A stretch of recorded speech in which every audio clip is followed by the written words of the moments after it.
Hey, how's everybody doing? My name is Christopher Royce. I'm the VP of Services at Advetage Solutions. This is Foxtrot and one of our every now and then pop in the office employees. And with me is Mike Blough. Mike Blough is with the SkillBridge Program. So this is electronic technician, first class, submarine type Mike Blough, who is getting out of the Navy. The SkillBridge Program allows Navy workers to, and all military workers, to spend some time at a commercial or government facility to be able to learn a job and a trade. And so we've been fortunate enough to get Mike here. We're grateful for that. Mike is enrolled in the Illinois Institute of Technology Health Physics program, the master's program. And so we felt like it was a great fit, and we've been dragging Mike around to different events and activities and hopefully helping him to get some experience that's exciting in the health physics world. So, hey, Mike, how's it going? It's going great, Christopher. How are you? Wonderful. So tell me a little bit about yourself. I know that you're in the Navy. How long were you in the Navy? Where were you at? I joined the Navy November of 2016, so we're coming up on almost 9 years. Went to boot camp in Chicago, went down to nuclear power training in Charleston, South Carolina. Then I got orders to Norfolk, Virginia to be on a brand new submarine for the Virginia class, USS New Jersey. In commissioning, so not even in the water, it was in shipyard getting built. We were still being built. Very cool. We were still in multiple pieces when I showed up. So it's been fun to see the whole program of testing, building a submarine, and the integration of all of the systems together. And then commissioning up in Newark, New Jersey, and Monmouth County was amazing. Yeah. Getting to see how excited the state was to have another ship named after them. Oh, I bet. And shout out to the battleship. There you go. So, what got you interested in working with us? I had made the choice to get out of the Navy, just because another chapter has to close and another one needs to open. And so I got told about the SkillBridge program. Right. Didn't think that there was going to be anything health physics related on there. I thought it was going to be more, admin, human resources, mechanical. So I figured, what the hey, let's go look. I found a whole bunch of EPA positions or positions with Fluke. Sure. And while it all seemed really interesting and cool, I found AdVETage. And I thought, oh, this is going to be really interesting. Let me call, ask some questions. I got a hold of you, and you had told me about all the experiences that you had in your time since leaving the Navy and joining AdVETage, and what you had done with AdVETage at that point. And I was like, gotta go work for these guys, see what's really cool and where they can help me in my transition out of the Navy and learning more about the field. That's excellent. I'm glad that you got in touch with us, and I'm glad that you did find us. I can tell you that it's very important, I think, for companies such as ours to get involved with SkillBridge, because when I was in the Navy, I wouldn't have been able to tell you what a health physicist was.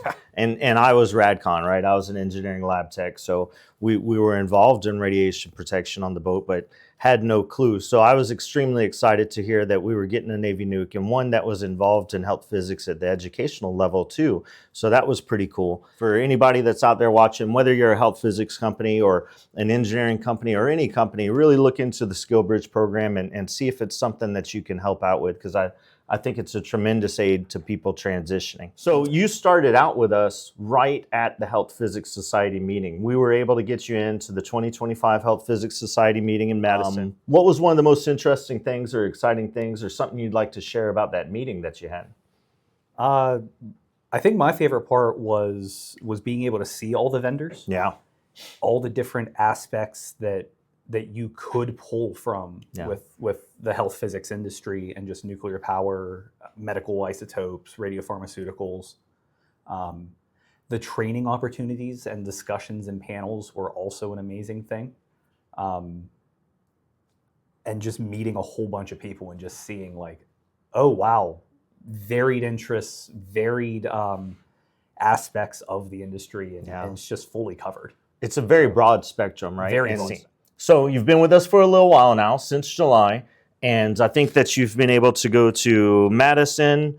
We took Janelle Mann took you over to Argonne, and you did an assessment over at Argonne. You're at the beginning stages of some of one of our Department of Energy 10 CFR 835 assessments over at Hanford. We're going to go to one of our radiopharmaceutical manufacturing partners and do an assessment here this week, right? We're driving off Sunday. And then I know we've got you involved in some of the FedEx waste disposal search and destroy missions, where we're looking for where things are going and who they belong to. What's been something interesting that you've worked on? Is there anything that's been interesting or anything? So I think it's all been really interesting. You know, being able to come out and be involved in the audits, be involved in generating training, giving training, interfacing with the different companies that we partner with and help out has just been really great. Yeah. But I think my absolute favorite part so far my undergrad was in education, and I really do like getting up and training and just teaching people different things. And so our trip to Baltimore to train the police officers out there on the safe use of radiation, along with how to run their evolutions and training events, and just seeing like that specific niche of how radiation can be used, I think was really cool. But also seeing how interested that they were, because they had a lot of great questions. Yeah. And ones that I didn't even think about. And so they put me on the spot several times with some really good questions. And that tested my knowledge. And I just really liked that we have that opportunity here. It was really good. Yeah, I think it's pretty interesting. The emergency response community, we don't think about police and other folks that they do some really high in situ gamma spec, right? They're doing some very detailed things. One of the interesting things to me, not having done in situ gamma spec for a number of years, I'm not familiar with lutetium-177, which is now widely used in medical use. And the police had told us that they were encountering lutetium-177 out in the environment. Yeah. People were urinating on a dumpster or something like that. And the in situ gamma spec instruments that do this work are falsely identifying things as special nuclear material. So I think that was kind of interesting, cops having to hang out and try and chase down patients and figure out what happens and prove that it's not special nuclear material. So hopefully somebody out there that's in the gamma spec library business is working out how to properly identify lutetium-177. I think that's a good lead in to my last question, which was, what's your favorite gamma emitter? Yeah, so I gave it a bit of thought, and I'd have to say cobalt-60. And that's because we have a job of protecting people and the environment from radiation hazards, while also maximizing the benefit that it has, whether it's in therapy, treatments, industry, or even research. And I think cobalt-60 matches that explicitly with the 2 gammas that it gives off for every decay. But also on the side of it's really useful in industry for radiography and things like that. But you get that in you. Yeah. Right? It's staying for a while, very long time, and it's doing some damage. I like cobalt-60. Well, Mike, thank you for being on board. Thank you for being a part of the team. We're excited to have you.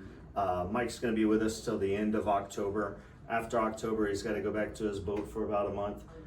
We're hoping to be able to pick him up at that time.